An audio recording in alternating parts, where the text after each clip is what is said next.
Hello and welcome to Moonride. This is Dave Johnson, channeling the man in the moon. I am going to look at the Charlie Kirk situation here because it's looking really suspicious. Some of these details just don't really make any sense. I don't want to be a conspiracy theory promoter, and I really don't want to promote more violence and bashing of one side or the other. So I'm just going to say, as part of my role as a human, how can I make this a more peaceful day than yesterday? And I'm just going to do that by saying to you, what can you do right now to end gun violence? And that could be a simple conversation with someone. Perhaps you act in a more tolerant way with someone you disagree with. Perhaps you would just be kind to someone today. It is all our responsibility to end this violence. And with that, I will take a look and see what really took place as far as I know. Please bear in mind that sometimes intuitive people are not perfectly correct. We see what we see. Take it for what it is worth. Okay.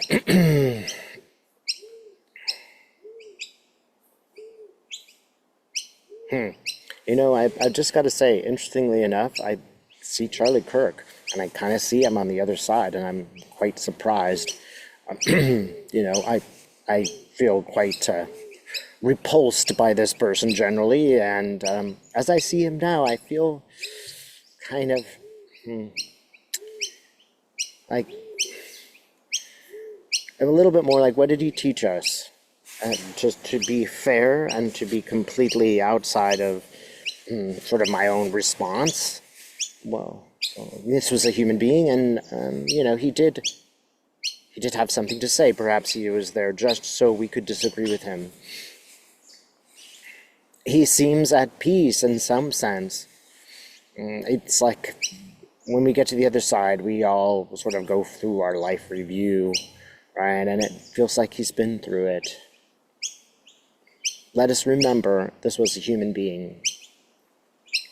All right, and I'm just going to ask him, what happened? How'd you get shot? And I'm just going to say to you, Charlie Kirk, show me. So I'm seeing the place, the university where he was. And I'm getting, you know, obviously he had no idea that this was going on at the time. So he's just sort of, you know, I'm sort of hovering over it all.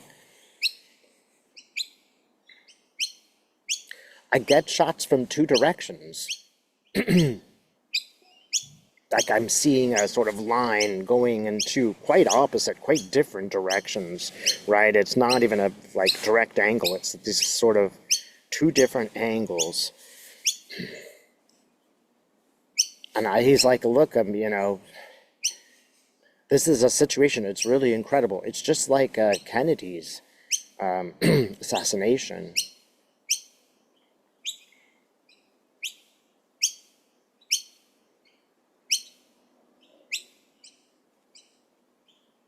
So I'm seeing the first character, the guy that has been. I think this is the guy that's being held for the assassination.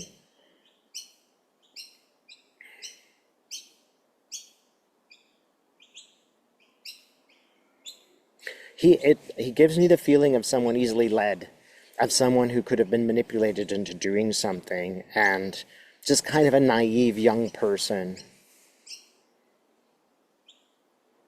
And I can't, let's see, how is he being influenced?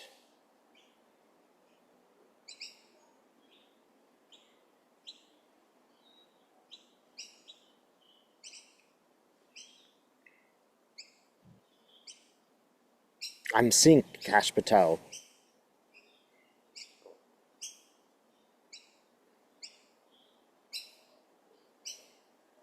I just, again, it's like I don't believe in conspiracy theories. This seems incredible and far-fetched. I can't believe what I am seeing here. But Patel is lining up these sort of, like, there's bullets, and I mean he's the one that's writing on the bullet. I don't think this was the Charlie Kirk experience. I think it was a later time when they went and shot up the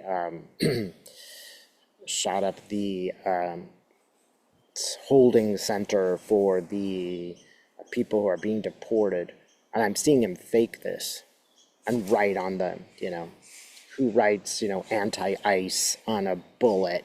Come on, like if you hated ice, you would write something else. So it might be that I'm seeing, but I just don't trust Kash Patel. I mean, nobody trusts him. Nobody believes the administration. So it just looks really like a terrible manipulation of the population. Right now, I'm really noticing Patel. He's looking very shifty.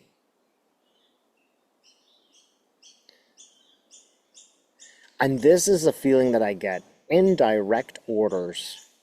It's like it's been intimated to him what he needs to do, right? So no one's hands are getting dirty except Patel's.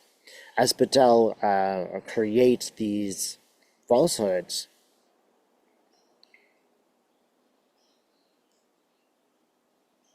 and he's such an amateur. He's so bad at this. This guy's a podcaster. He's not some expert in anything. And it's like he's such a dope that he believes these conspiracy theories that he just thinks, well, you will too. I just have to write, anti-ice on a bullet, and you're going to believe that it was against ice and not a conservative.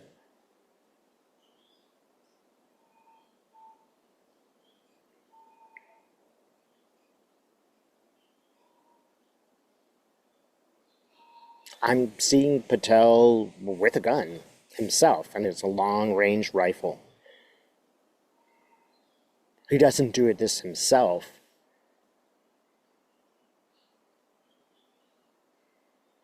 But he knows about it.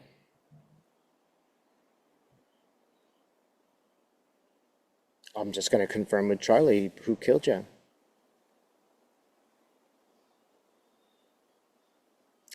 I'm seeing the administration. I'm seeing Patel. That's what Charlie Kirk shows me.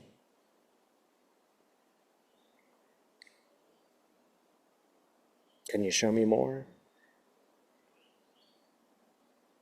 And this is not a happy Charlie Kirk. He is pretty angry that he was set up, and I empathize with him.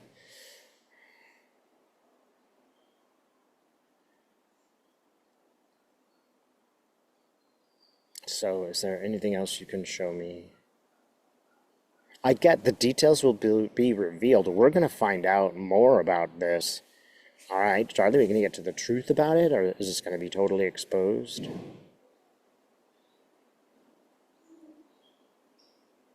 It's going to make a difference. This is going to make a political shift. You remember those torches that when Trump was first president, there were these guys, white power Aryan creeps who were walking around with those torches? I see them getting extinguished. So it's those same people that were radicalized to the right that are going to be the most surprised by what happens and the most affected by the truth that comes out. All right. So,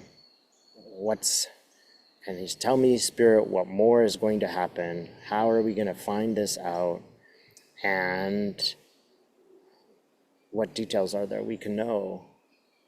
So first, how are we going to find out?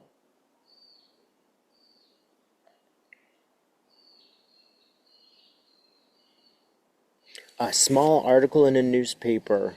So I'm seeing the newspaper, and it's not the headline article. It's sort of it creeps in, it's sort of like Watergate. It wasn't a big deal in the beginning. It creeps in. So first there's a small article, and it's kind of like the fringe groups are coming up with this information, but this is the first time a serious newspaper is putting together some contradictions that don't make sense about the case. So it's gone from sort of fringy to serious, and it looks like it's getting bigger and bigger, more and more traction. There's an issue going on in Congress. The Congress is, they are starting to take this up. And it's not only the left, the right-wing Congress people are also taking up this story, right? He was, in a sense, one of theirs. And the people that follow the right-wingers, they want to know the truth too.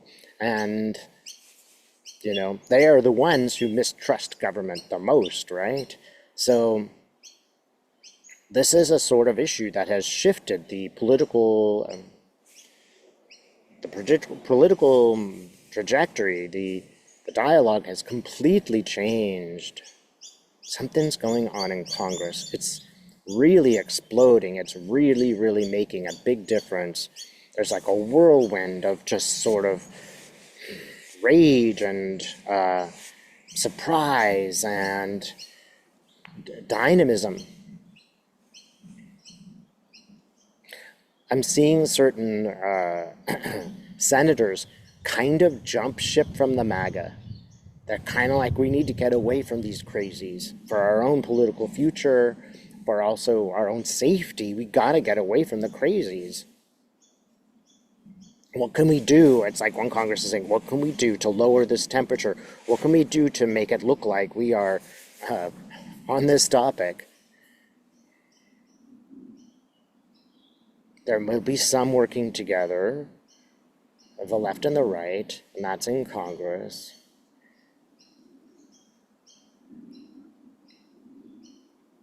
It might also have, you know, something specific in the House of Representatives, like some kind of,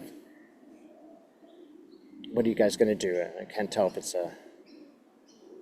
it feels like there's a commission. So there's a bunch of people sort of sitting in the front, and then sort of a tail of people, and then someone like a witness. It's like, boom. Congress people are really surprised at what they are hearing. They're really, really pushing Patel. It's like Patel has become like the butt of every joke, the focus of all rage.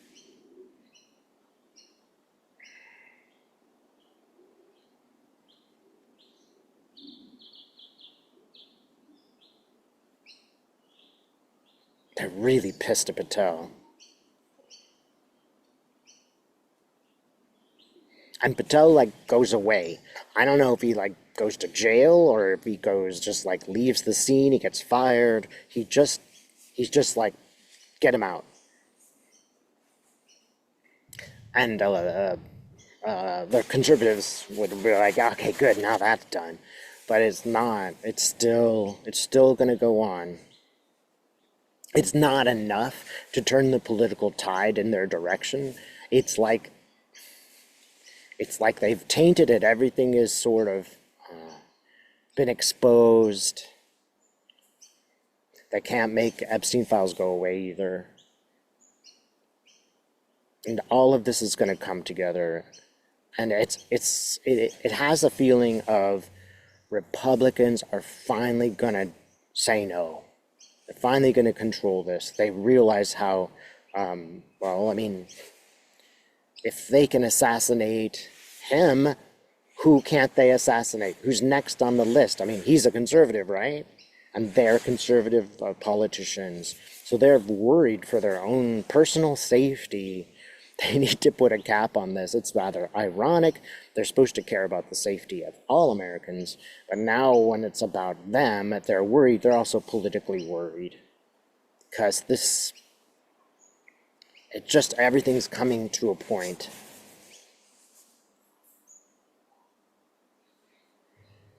One good thing is that it feels like there's going to be some changes. Some people are going like, finally.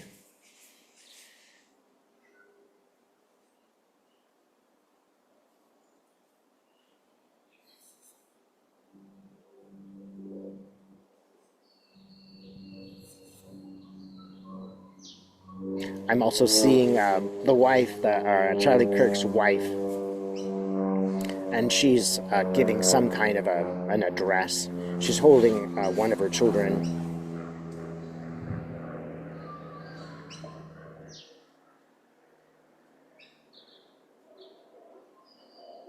What is she doing? She is very suspicious of who killed her husband. It's quite a kind of enlightening for her. It's almost like she's starting to change her mind about some political, or about her conservatism.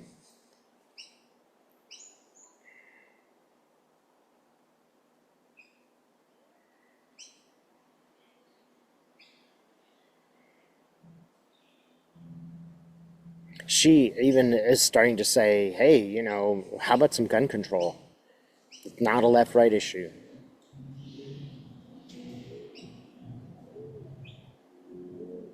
But this is going to be a tough one. But there might actually be some gun control on the horizon. It might be that this happens only after the the next election. But this might be the time when Democrats can push this.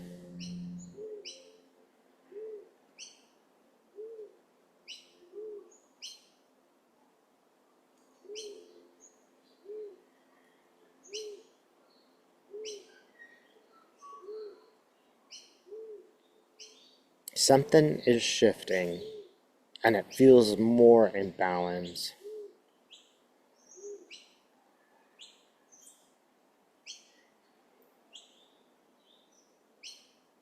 These dangers will continue. There will continue to be violence, and it's just going to keep pushing and pushing and pushing and pushing until there's some kind of change.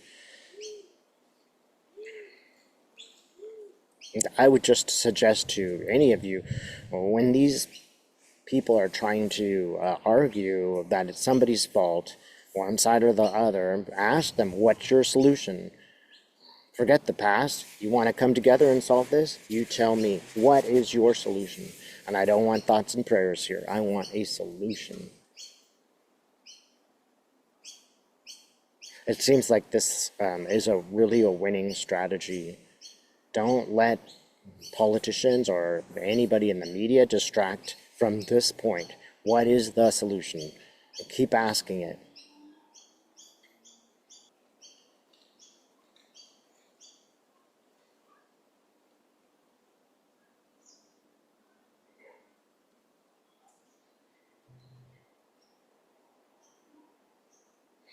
I'm seeing some people change, and this is really a good thing.